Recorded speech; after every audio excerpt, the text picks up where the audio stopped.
Welcome to inspire yourself. Inspire ইয়োরসেলফের আরও একটি রান্নার পর্বে আপনাদের সকলকে আরও একবার স্বাগত জানাই। আজকে আপনাদের সাথে শেয়ার করে নেব সকালে তাড়াহুড়োর মাঝে তৈরি হওয়া এমনই একটা টিফিনের রেসিপি। সেটা টিফিন ছাড়াও ব্রেকফাস্টের হিসেবেও রেসিপিটা ট্রাই করা যায়।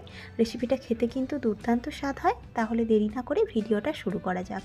প্রথমেই নিয়েছি বেশ কিছু সবজিপাতি, বিনসের কুচি, গাজরের কুচি, বাঁধাকপির কুচি আর নিয়েছি ক্যাপসিকামের কুচি। সমস্ত সবজিপাতিগুলো সরু করে কেটেছি।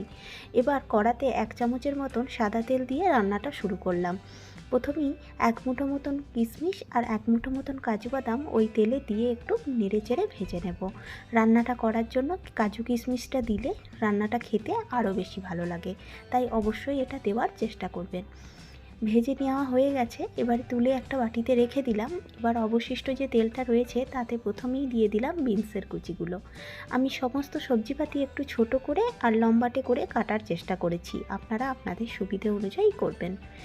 দিয়ে দিলাম গাজরের কুচি আর বাঁধাকপির কুচিটা। এবারে সমস্ত কিছুকে দিয়ে অল্প একটু কড়াতে নেড়ে চেড়ে দিয়ে দেব স্বাদ অনুযায়ী লবণটা এক্ষেত্রে আগে ভাগে দিলে রান্নাটা করতে সুবিধে হয়, কারণ সবজিপাতিটা লবণের সাহায্যে তাড়াতাড়ি সেদ্ধ হয়ে যাবে। লবণটা দিয়ে ভালো করে মিশিয়ে নিলাম। এবার ঢাকা চাপা দিয়ে মিনিট 5 মতো রেখে দেবো সবজিটাকে অল্প একটু সেদ্ধ হওয়ার জন্য। ফিরে এলাম মিনিট 5 পর। এখন আগের সবজিগুলো অনেকটাই সেদ্ধ হয়ে গেছে। এখন ক্যাপসিকামটা আর মটরশুঁটিটা দিয়ে দিলাম। ক্যাপসিকামটা পরে দেওয়ার কারণে রান্নাটার গন্ধটা, মানে ক্যাপসিকামের গন্ধটা বেশ রান্নাতে ভালো থাকে, তাই একটু পরে দিয়েছি। এবারে আবারও সমস্ত সবজিপাতিগুলোকে ভালো করে নাড়িয়ে চাড়িয়ে একসাথে মিশিয়ে দিলাম। 1 চিমটি মতো হলুদ, তাতে করে রান্নাটা তৈরি হওয়ার পর রান্নাটার রঙটা একটু ভালো আসবে। এবার ঢাকা চাপা দিয়ে মিনিট 5 রেখেছিলাম। এখন আপনাদেরকে দেখিয়ে দেব। দেখে নিশ্চয়ই বুঝতে পারছেন সবজিপাতিগুলো একদম সেদ্ধ হয়ে গেছে আর সবজিপাতিগুলো বেশ গোটা গোটা আছে। এর থেকে বেশি আর সেদ্ধ করব না। একটু চেক করে দেখিয়ে দেব যে গাজরটা আর বা অন্যান্য সবজিগুলো সেদ্ধ হয়ে গেছে। এবার যোগ করব 1 বাটি পরিমাণে ওটস। আমরা রেগুলার যে বাড়িতে ওটস খেয়ে থাকি, এটা সেই ওটসই এখানে ব্যবহার করেছি। আর দিলাম 1/2 বাটি পরিমাণে জল। এবারে ওটস দিয়ে এই রান্নাটাকে করতে হবে। সমস্ত কিছু উপকরণের সাথে প্রথমে ওটসটাকে ভালো করে মিশিয়ে নেব।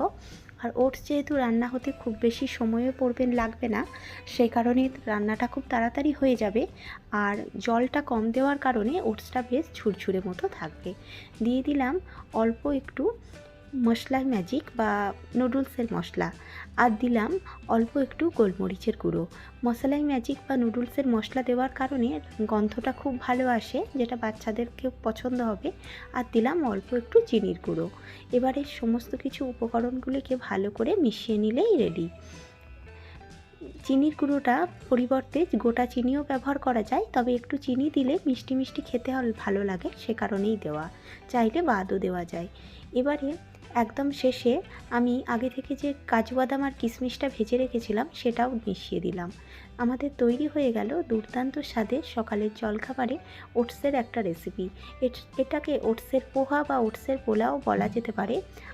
যে নামেই ডাকেন না কেন, রেসিপিটা খেতে কিন্তু দুর্দান্ত হয়। আমি সকালে তাড়াহুড়োর মাঝে এটা বানিয়েছিলাম এবং ছেলের টিফিনের জন্যই এটা প্যাক করেছিলাম, তাই টিফিন বক্সটা দিয়ে শেয়ার করে দিলাম। আজকের রেসিপি আপনাদের কেমন লাগলো তা একটা ছোট্ট কমেন্ট করে আমাকে জানাতে পারেন। ভালো লাগলে ভিডিওটাতে একটা লাইক ও শেয়ার করে আমার পাশে থাকবেন। আমার চ্যানেল এখনও না সাবস্ক্রাইব করে থাকলে সাবস্ক্রাইব করে নেবেন। ধন্যবাদ।